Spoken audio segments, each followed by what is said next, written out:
It is Thursday, October 5th. A Fox News alert: Americans ambushed. 3 U.S. Army Green Berets killed overseas. Who the Pentagon believes is behind this attack. It's troublesome that this individual was able to move this amount of gear into a hotel room unassisted. Disturbing new details from police suggesting the Las Vegas gunman did not act alone. Plus, chilling new details in his potential plot just uncovered. This guy looks tough to me. And proud of his president, critics now slamming a Vegas survivor for standing to shake the president's hand. Wait until you hear that Patriots' epic response. Fox and Friends First starts right now.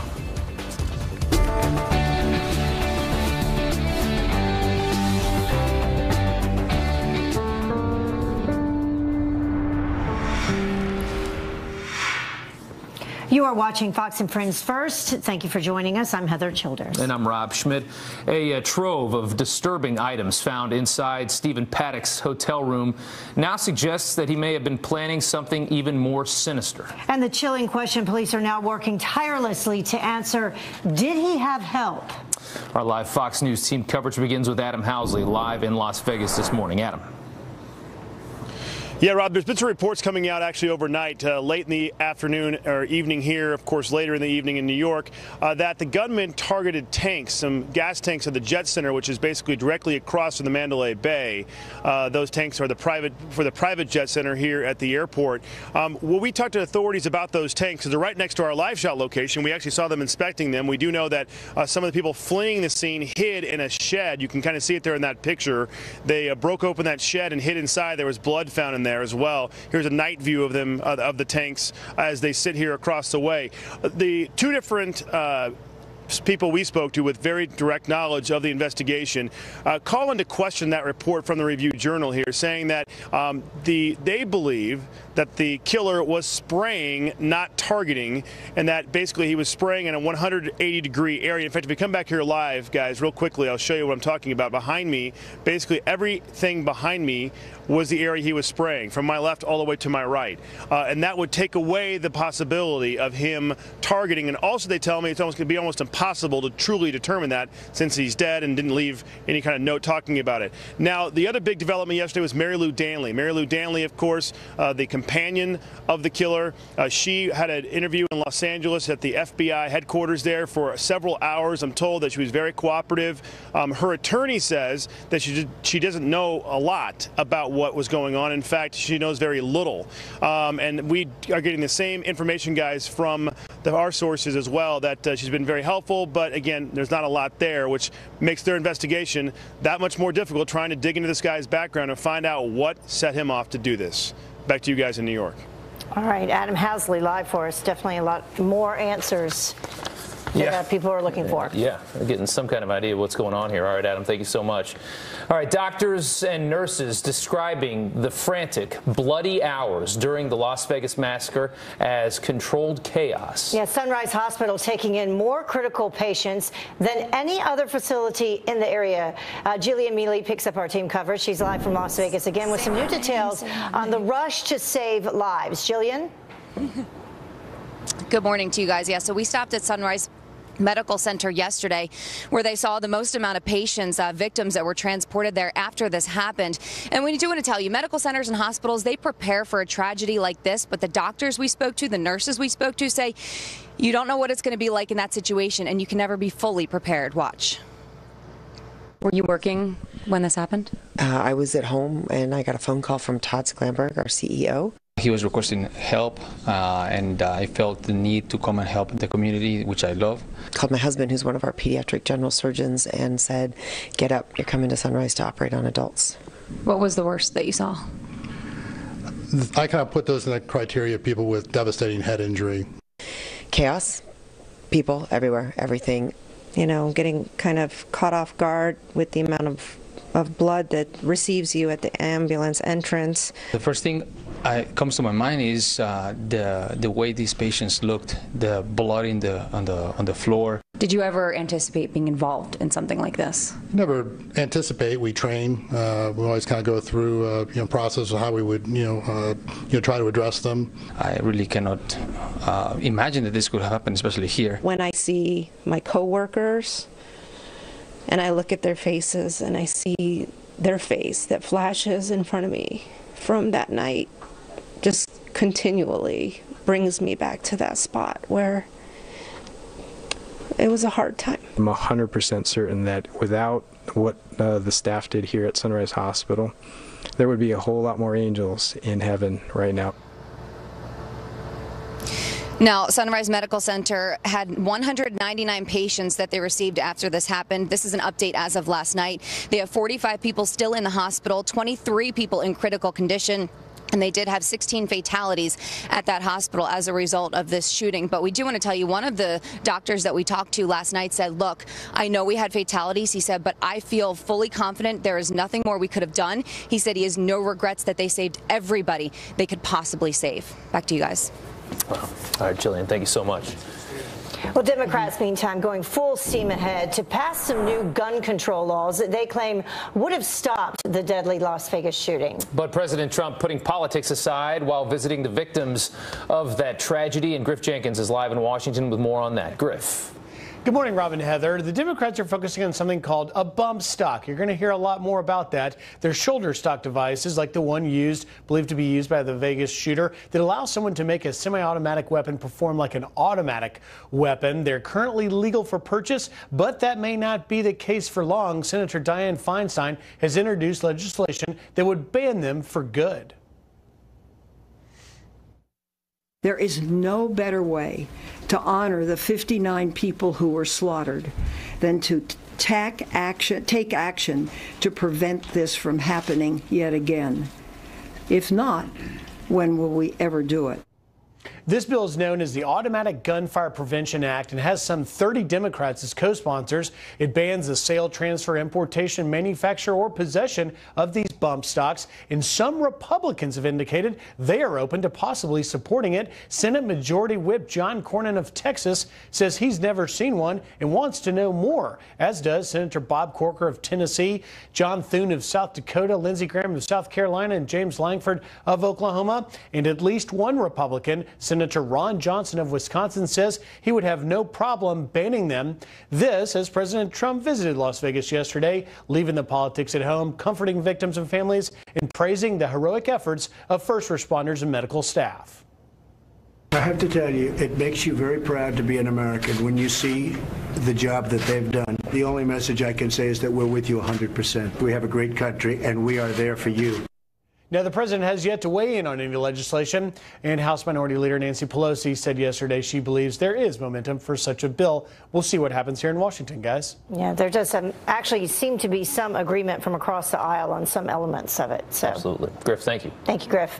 Well, in the meantime, an incredible patriotic moment during President Trump's visit to Las Vegas. Did you see this? Despite being shot in the leg, Thomas Gunderson standing from his hospital bed to shake the president's hand.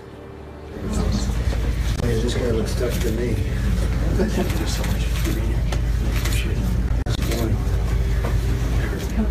Gunderson posting this video on Facebook, writing, "I will never lie down when the president of this great country comes to shake my hand. I will always respect our country, my president, and my flag. Shot in the leg or not, I will stand to show my president the respect he deserves." But some online criticizing the moment of patriotism, Gunderson firing back at that negativity, saying, quote, "I'm asking that anytime someone does leave a hateful or aggressive comment that we simply ignore them. They want to get a rise out of us. They want to cause divide. Let's continue to bring our nation together instead of fight with those simply looking to fight." Gunderson will share his amazing story live coming up on Fox and Friends. He's got a really great outlook on things. All right, to a Fox News alert now. 3 Green Berets are dead, 2 more seriously hurt after being ambushed in the West African nation of Niger. Officials say a training patrol of about 8 U.S. Special Forces as well as Nigerian soldiers were attacked by an unknown terrorist group. That's all they know at this time. The 2 injured are expected to recover. No specific group has claimed responsibility. Well, from Maricopa County Sheriff Joe Arpaio, he is officially in the clear. A federal judge dismissing Arpaio's criminal case and formally accepting President Trump's pardon, saying that he cannot be tried again. In July, Arpaio was found guilty of defying a court order to end the profiling of immigrants during traffic stops. President Trump pardoned him in August. And then the U.S. Supreme Court will hear briefs from both sides today about the latest travel ban. And they want to know if the earlier ban is no longer debatable after President Trump expanded the restrictions to cover these 8 countries. Now, the original ban, you may remember, was to be argued next week, but has since been taken off the Supreme Court schedule. The new ban expected to go into effect October 18th. Secretary of State Rex Tillerson, President Trump blasting NBC, calling its report of a rift between the two as fake news. The nation's top diplomat also denying that he ever considered abandoning his job. Did you address the main headline of this story that you called the president a moron? I'm not going to deal with petty stuff like that. I mean, this is what I don't understand about Washington. Again, you know, I'm not from this place. But the places I come from, we don't deal with that kind of petty nonsense. And it is intended to do nothing but divide people. He loves his country. He puts Americans and America first. He's smart. He demands results wherever he goes, and he holds those around him accountable for whether they've done the job he's asked them to do. I'm very honored by his comments. It was fake news. It was a totally phony story. Thank you very much. It was made up. It was made up by NBC. They just made it up. Total confidence in Rex. I have total confidence. All right, the rumors were flying after NBC reported that Tillerson had called the president a moron after a July 20th meeting at the Pentagon. Tillerson's assistant, Heather Nauert, told the press that her boss did not call the president that after Tillerson refused to answer that question on the subject earlier in the day. Well, the time now is about 10 minutes after the top of the hour, and Grilled on the Hill. You realize to many Americans right now that looks like we're giving Lindsay Lohan the keys to the minibar. The Equifax CEO in the hot seat, facing questions on how your information was stolen, what you need to know to protect yourself ahead. Also, gun rights under fire, the debate exploding in Washington, but can lawmakers find a solution to the problem of all this violence and also protect gun rights at the same time? We're going to debate that coming up next. And meet the Marine veteran being held a hero for helping save the victims. I was for sure I was going to get in trouble and go to jail for stealing a vehicle, but I really didn't care. There's people that were dying and needed help.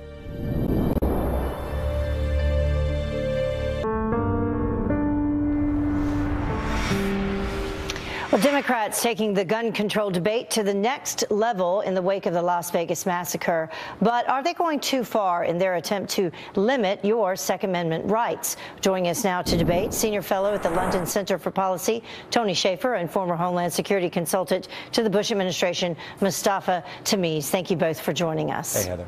So, Colonel Shaffer, I'll start with you, and we'll just begin with that question. Is the left taking this too far at this point? Oh, absolutely. Look, the technology we're talking about is ambivalent to the user. In this case, in particular, Heather, this guy was completely committed to this heinous act.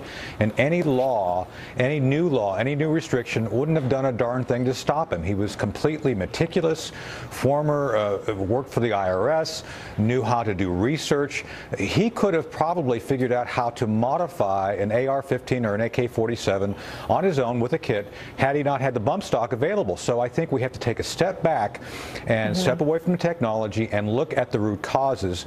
And I believe there's things we have to look at regarding the fact that we have gun violence, any violence. Violence is the root issue we should be looking at. I do want to get to that in just a moment, the bump stocks. But before we get to that, Mustafa, I want to ask you the same question. A lot is being discussed right now in terms of surveillance. More surveillance needs to be done. Do you think that's the answer? No, look, I think we have to use common sense. We all respect the Constitution. We hold it up high. So we respect the First Amendment, but you can't walk into the movie theater and yell fire. And we respect the Second Amendment, but we have to have, you know, some common sense gun safety laws, because you can't walk into movie theaters and start spraying people. So we've got to start thinking about this from a common sense standpoint and not just get into this ideological, all gun safety laws are bad, and then we should have unrestricted federal access to these weapons that create so much harm in our society. So then what is the answer to that? Colonel, what would a common sense gun safety law be? There's no such thing. Look, I can be armed in Virginia. I can't be armed here. Why is that? Are you telling me we can't? Let me finish my answer. Let me finish my answer. The common sense you all put in place on the left results in Chicago and innocent people being unarmed and killed constantly. What I'm talking about here is the fact that the gun laws in place right now, which are supposed to protect people, have not. They've gone the other way. So anytime we see gun laws, common sense gun laws put in place, people like me who should be able to carry as a former member of the military, fully qualified, can carry in Virginia, can't carry in places where you have criminals. You all create gun-free zones which only criminals then are able to be armed. So what I'm saying is when you create laws, you actually only affect law-abiding citizens. Criminals by definition are not affected because they are criminals. And that's a good point, though, Mustafa. Answer that. Answer those points that the Colonel just made. And then also, if you could answer for me, what law do you think would have kept this from happening? Precisely. But look, at airports, since 9/11, we know terrorists were using airplanes as bombs. So we've started to use much better airport safety, right? And it's inconvenience to all of us, but we do it, and that makes us safer. Look, I am answering the question. I'll let you finish. You got to let me finish, right? So, please. And so we've created laws that allow us to create some side of safety measure. So having some type of a background check.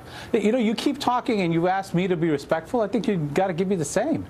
But then the question is that what law would have kept this from happening? Yeah, exactly. And I'm trying to, but you keep, look. I think that we have to do much better background checks. I think we have to get rid of the loophole where you are able to buy guns at a gun show without a background check. We've got to this guy passed background checks. This guy had over 40 guns, over time, high-powered military-style weapons. There's no new law that would have stopped it. You asked me to respect you, but you're not asking. You're not answering the question. Well, we did hear what you said. You said a background check would have possibly stopped this from happening, and then in this person's background, he only had a traffic ticket that we know about at this point. So I'm not sure that would have helped. But having a waiting period, he's been accumulating this kind of arsenal. Who accumulates over 40 guns, high-powered guns that are able to turn into spray machines? That is true. That's true. On a crowd like this? We ran out of time, but we did want to talk about that, the bump stocks, and I think a lot of people are in agreement that needs to be looked at this point. Thank you both for joining us. Appreciate it. Rob? Okay. All right, 19 minutes after the hour. We've seen the body cam video, but how do officials stop a threat like the one in Las Vegas?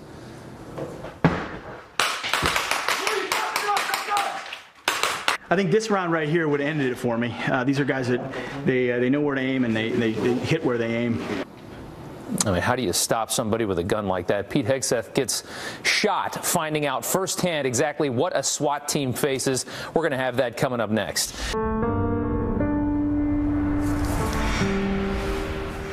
Well, the attack in Las Vegas highlighting the heroics of the brave few who ran towards danger, risking their lives to save others. So how exactly does a SWAT team stop a threat like the one in Las Vegas and that kind of weaponry? Fox and Friends weekend co-host Pete Hegseth spent the day with an elite unit in Suffolk County, New York, and he joins us now. And I can't even imagine what these guys had to go through on Sunday night in Las Vegas. Oh, well, absolutely. You talk to these, you think about what they went through in gathering the information. Where is this threat coming from? How do we then go there and neutralize it and do it as fast as possible with an elite unit of SWAT members? But security guards were the first ones on the scene. So we wanted to talk to guys in Suffolk County on Long Island. They're part of the emergency services unit there, the SWAT team, and get a sense of do you train for these things? How do you feel like they responded in Las Vegas? How prepared were they really? This is what it looked like to train with them and what they had to say.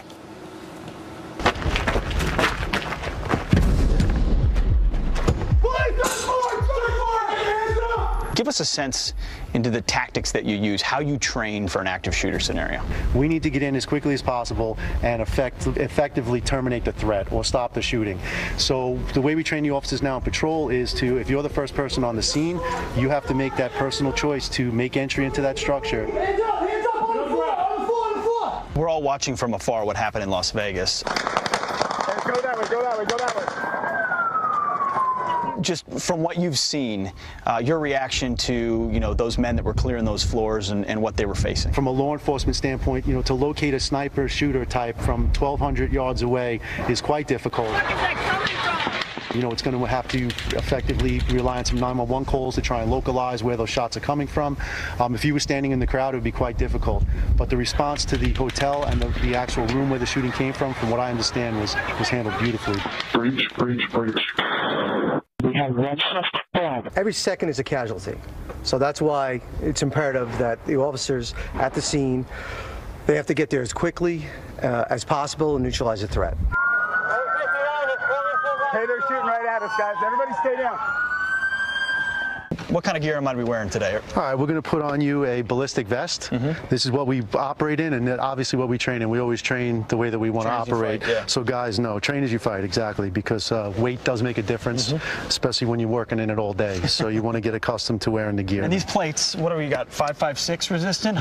They are rated for rifle rounds, yes, but I would not want to take a rifle round in the chest wearing anything, so plate or not. It's been a while since I threw one. Yeah, that's okay. So you just slip it up over your head. Got to get it nice and snug. That's the key. And then when we get rolling in a few minutes, you wear a ballistic helmet. Oh, this feels like home right here. All right, guys, so we're about to roll up. Tell me what's going through your head right before you pull up on an objective or a house? Main thing is watch each other's back. Absolutely. We all want to go home at the end of the day. The psychology when you're at that door, when you're preparing to go into an active shooter environment, it's going through your head. You have to be able to flip a switch. It's definitely an aggressive act. We control the structure by violence, speed, and surprise. I mean, that's really how the tactics are most effective.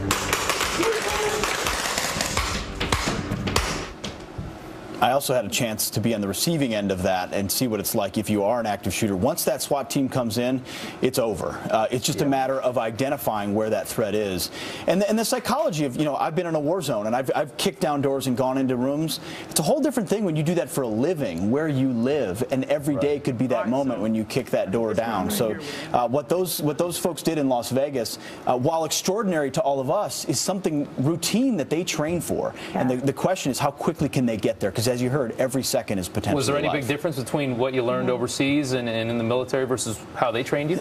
Only the limits that civilian police officers have that we didn't. We could toss grenades and you could do different things, whereas there you got to worry about kids and civilian casualties and all the different mitigating factors. Yeah. It's not a war zone, but we saw in Las Vegas, it turns into one in an instant. So how do you flip that switch and be prepared for it when a guy's got 23 weapons holed up in a hotel room? Right. They run to the sound of the guns, and we got to be grateful for these guys. So brave, and their families being prepared for any day that happens, them not coming home. Absolutely. Yeah. Absolutely. Pete, thanks so much. Thanks, guys. All right. Well, the time now is about 30 minutes after the top of the hour. An outrage over the charts after a newspaper prints this cartoon depicting dead bodies with a caption that says, "Whatever happens in Vegas." How that paper's editor is responding to the firestorm.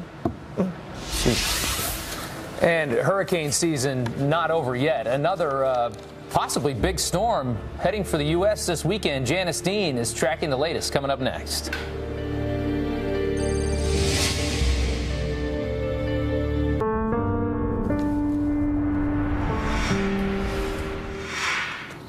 All right, well, chilling new details emerging about Las Vegas gunman Stephen Paddock's carefully planned attack. Now, rooms stockpiled with deadly weapons and explosives, raising some serious questions about whether he acted alone. Adam Housley is live in Las Vegas with some new details this morning. Adam. Yeah, guys, in that press conference yesterday, also talking with several different people very closely associated with this case, it's really come out that they've ruled nothing out. I mean, because there's so little they've found in the background of the killer, they haven't been unable to really rule anything out. And that's one of the very interesting parts of this entire case. And as every single one we talk to continues to tell us, it doesn't all add up. And so they continue to talk to several different people, including Mary Lou Danley, we'll get to in a moment. The big news that came out last night here was a suggestion in the Las Vegas Review-Journal, an article or in the newspaper here, that the shooter may have shot at some gas tanks at the Jet Center across the way, roughly 1,100 feet from his room. That actually happens to be only about 50 yards or so from where I'm standing. We've seen them the entire time we're here. We watched them inspect those same tanks a couple of days ago. Now, speaking with the people we know that are very close in this case, they don't believe that he targeted those tanks. They say he was spraying, which is not targeting. Spraying meaning he was just shooting in every direction. And there were a lot of people that fled in this direction. In fact, we saw some of them here that night, and there's been a number of photos published in newspapers and on FoxNews.com that show people hiding behind the fence that's where I'm standing next to. So that's the story with that. If he obviously had done some major damage, it would have caused a problem, but thankfully he did not, and there's still some question whether or not they'll ever even know if he targeted those tanks. Back to Mary Lou Danley quickly, his companion. She had an interview for several hours yesterday in Los Angeles at FBI headquarters. I'm told she was very cooperative. Her lawyer says that she doesn't know very much, and the people we talked to, guys, say that's also true. But we're hearing some reports that his estranged brothers, the killer had a couple of brothers he was estranged from for as long as 10 years. They may be providing some information to help. So, again, they're talking to everybody at this hour, guys, and they're trying to find any information they can. Back to you guys in New York. All right. Adam, thanks so much. Security is being ramped up at several open-air events across the nation in response to this deadliest shooting in modern U.S. history. Stricter measures in place at last night's playoff game between the Arizona Diamondbacks and the Colorado Rockies at the ballpark. Movie theaters also making changes. The premiere of Marshall, the new film at the TCL Chinese Theater right there in Hollywood on Hollywood Boulevard, was canceled. And the 3-day open-air Austin City Limits Music Festival starting tomorrow is now allowing fans to get a refund for their tickets if they don't want to go, if they don't feel safe.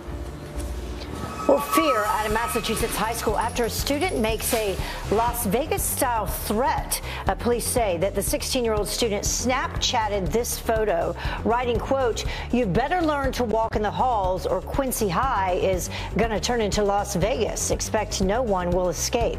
He's expected to face charges, but authorities say that there is no threat to the high school.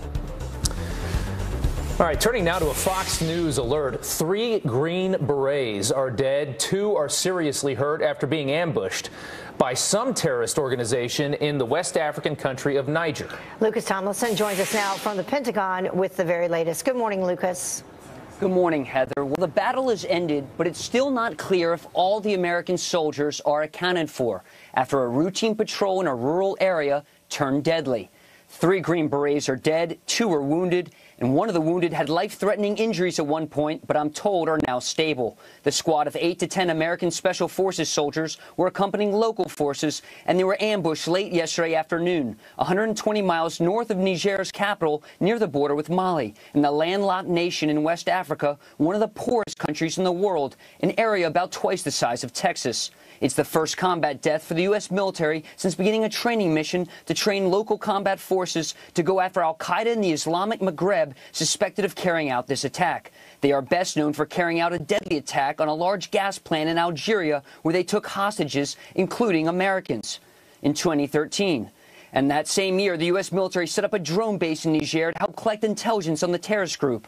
Now in April, the State Department updated its travel warning for Niger, warning against terrorist activity, quote, "There is a high threat of kidnapping by terrorist groups, including AQIM, which has kidnapped Westerners and threatened U.S. cities in Niger." Now, Heather and Rob, this terrorist attack happened near Niger's border with Mali. We'll keep a lookout and also update you on the status of those American soldiers, which are still not fully accounted for. Heather, Rob? Yeah, it's a dangerous region in there. All right, thank you, Lucas, so much. Thanks, Lucas. Well, in the meantime, back at home, some extreme weather is churning in the Caribbean that we need to tell you about. Tropical depression Nate could gain steam before it makes landfall this weekend. Oh, terrific. Meteorologist Janice Dean is in the Weather Center tracking a new path of yet another storm. Hey, Janice. Yeah, unfortunately, we're going to have to watch this now. The area of low pressure is close to land, so it's not going to have a lot of chance to develop, say, in the next 6 to 12 hours. What we do expect to be named, it will be Nate, and we do expect the potential for a hurricane as it moves over the Gulf of Mexico. If there's any difference between the big storms that we've seen this season, it's going to be a quick mover, and we think a minimal hurricane, still the potential for very strong winds and isolated flooding as well as storm surge, but we're not talking about a major hurricane. However, intensity forecasting is not great. I will fully admit that, and we have the Gulf of Mexico here, which is very warm. So my advice is, if you live in Louisiana, Mississippi, Alabama, Florida Panhandle, you need to be paying close attention to Nate. The computer models are in good agreement that this is going to go into the Gulf of Mexico and will make landfall. The exact location and the intensity and the timing still yet to be determined, but of course we will keep you posted. Back to you, Rob and Heather. All right. Thank you, Janice. Okay. Not over yet. No. Not over. Well, the time now is about 20 minutes until the top of the hour, and one of the most popular websites now trying to explain how all of its 3 billion users got hacked. So, can any company really be trusted with your private information? To be fair, I'm just thinking that you probably couldn't be any more safer in the world at the moment, because obviously they're all on high alert.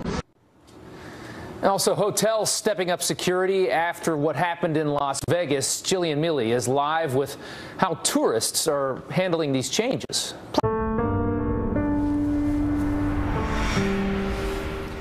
Armed with an arsenal to kill, investigators are piecing together, the heart-stopping moments of horror as they unfolded in Las Vegas. Yeah, red flags now raising over how Stephen Paddock was able to stockpile dozens of deadly weapons inside his hotel room without anybody noticing.